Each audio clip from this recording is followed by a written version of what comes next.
Star మాల promo చూసుకున్నట్లయితే ఇండియాలో ఎన్ని లాంగ్వేజ్లో బిగ్ బాస్ ఉంటే అన్ని లాంగ్వేజ్లో ఏ లాంగ్వేజ్లో కూడా ఇలాంటి ట్విస్ట్ ఇదివరకు జరగలేదు.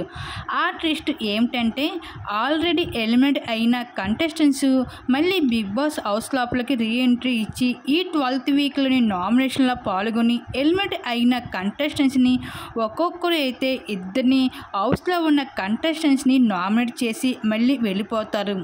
అలాగే ఇలా నామినేషన్ కోసం మాత్రమే హౌస్ లోపలికి వచ్చిన ఎలిమినేట్ అయిన కంటెస్టెంట్స్లు ఇద్దరు కంటెస్టెంట్స్ని హౌస్లోనే ఉండిపోతారు అని టాక్.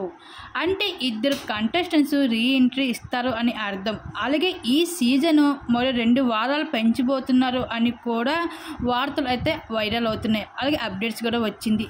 మరి ఈ వారం ఎవరు నామినేషన్లో ఉండడం అయితే జరిగి ఎవరు బయటకు వెళ్ళిపోతారని అనుకుంటున్నారో మీ అభిప్రాయం తప్పకుండా కామెంట్స్ అయితే షేర్ చేసుకోండి.